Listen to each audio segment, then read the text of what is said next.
Your watch is broadcasting a message right now. Whether you realize it or not, the piece on your wrist is telling everyone around you something about who you are, what you value, and where you think you stand in the world. Not through words, but through silent, glancing judgments made in elevators, meetings, and first introductions. And honestly, some of those judgments are more accurate than you'd like to admit. Let's start with the obvious one, Rolex. If you wear a Rolex, you've made it, and you want people to know. There's no subtlety here. A submariner or a date just announces success with the confidence of someone who just closed a deal and ordered champagne without checking the price. Rolex wearers are driven, ambitious, and they've worked hard to get where they are. The watch is the reward, the trophy, the tangible proof of effort. Classic design, legendary reliability, instant recognition. It's the watch equivalent of driving a Range Rover. Everyone knows what it means. But here's the thing, that same visibility comes with baggage. The stereotype exists for a reason. Rolex owners can come across as, well, a bit overconfident, some might say. The classic "I made it" energy that occasionally tips into "and you didn't." Fair or not, that's the cultural read. And let's be honest, if you're wearing a Rolex, you're probably not too concerned about what people think anyway. Now, Patek Philippe.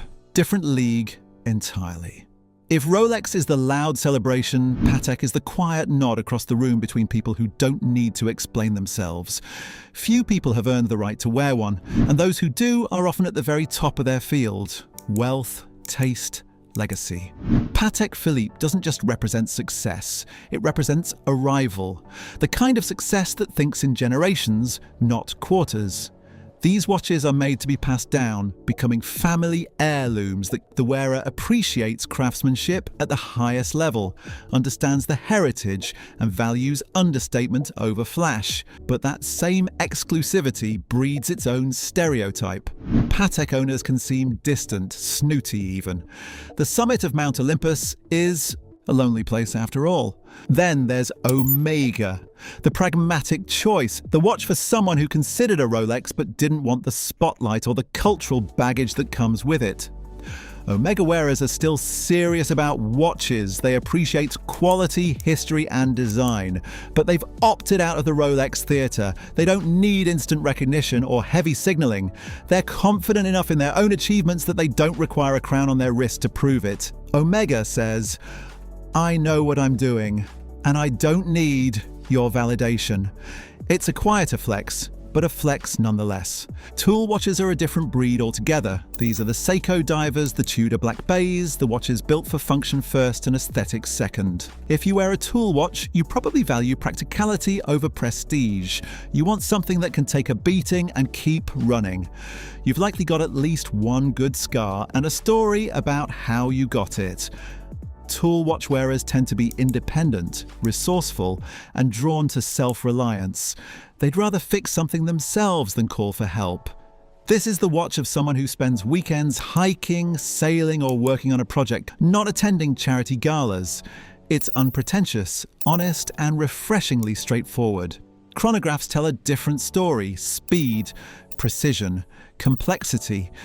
If you're wearing a chronograph, you've got a need for movement, whether that's literal or metaphorical. Maybe you race cars, maybe you just move fast through life. Either way, you appreciate technical details and high-performance engineering.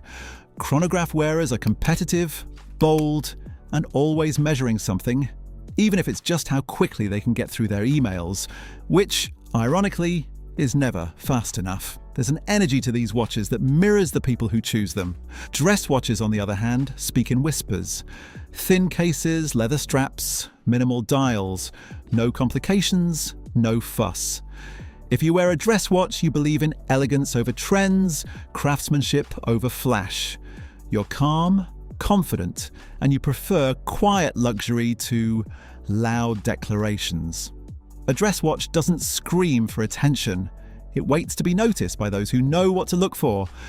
And when they do notice, they nod approvingly. This is the watch of someone who understands that true style doesn't need to announce itself. It simply exists, refined and timeless. But here's where things get interesting. What about the people who reject all of this entirely? The ones who wear a $20 Casio while sitting on a 7-figure bank account. Bill Gates wears a Casio. So does Tom Cruise. Dwayne Johnson has been spotted wearing one. These are people who could walk into any boutique and buy the entire display case without checking their balance. Yet they choose a digital watch that costs less than lunch. What does that say? They don't need to signal anything because their achievements speak louder than any logo ever could. There's a confidence in that choice that's almost intimidating.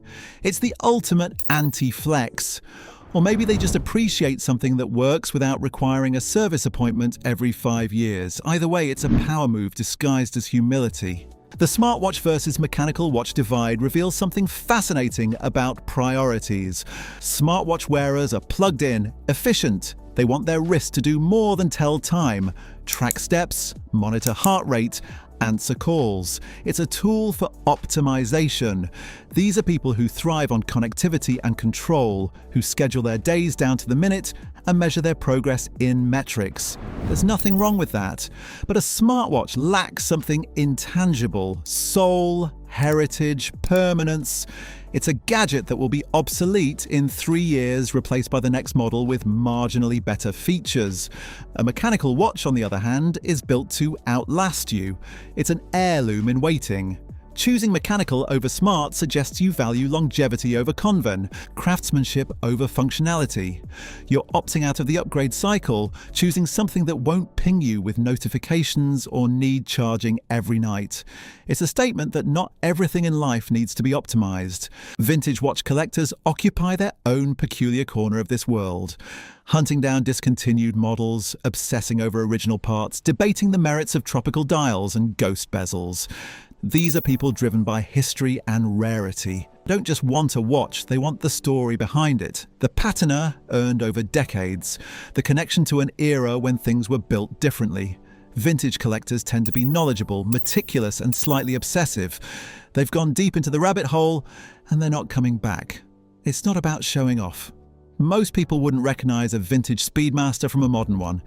It's about personal satisfaction, the thrill of the hunt, and owning a piece of horological history that nobody else has. Then there's the emerging trend: architectural watches, octagonal cases, ultra-thin profiles, materials like ceramic and carbon fiber. This is the modern aesthetic. These watches signal something different. Not old money or rugged adventure, but forward-thinking sophistication. Wearers of these pieces appreciate modern design and technical innovation. They're not interested in heritage for its own sake. They want something that looks like it belongs in the future, not the past. An octagonal bezel suggests decisiveness, an appreciation for clean lines and geometry. High-tech materials show you understand engineering, that you value performance and durability over tradition. This is smart luxury, intentional, versatile, built to last without the weight of centuries-old branding. It's a quiet, one that doesn't rely on instant recognition but rewards those who look closer. Personalized watches, custom dials, bespoke engravings, these are on the rise too. If you're customizing your watch, you're declaring independence from the herd. You don't want what everyone else has. You want something that reflects your individual taste, your story, your identity. Ultimate expression of self through horology. Maybe it's a dial color nobody else chose. Maybe it's an engraving on the case back that means something only to you. Either way, it says you see your watch as more than an accessory. It's an extension of who you are, designed to be uniquely yours. This approach appeals to those who reject off-the-rack luxury, who believe true style can't be bought pre-packaged. So what does your watch actually reveal? More than you might think. It broadcasts your values, your priorities, the image you want to project. People are reading those signals and drawing conclusions about your success, your taste, your personality. A Rolex says you've arrived and you're not shy about it. A Patek whispers generational wealth. An Omega suggests confident pragmatism. A tool watch speaks to rugged independence. A dress watch reveals understated elegance. A Casio on a billionaire's wrist? That's transcendence. A smartwatch prioritizes efficiency. Vintage pieces honor history. Architectural designs embrace the future. Custom work declares individuality. None of this is absolute, of course. These are cultural observations, not universal laws. Plenty of Rolex owners are humble. Plenty of Casio wearers are broke. But the patterns exist because watches have become a language. A shorthand for identity in a world where first impressions happen fast. Your wrist is prime real estate. What you choose to put there matters. So the next time you strap on a watch, ask yourself what story you're telling. Because whether you intend to or not, you're saying something. And everyone around you is listening. Your watch isn't just keeping time, it's keeping score.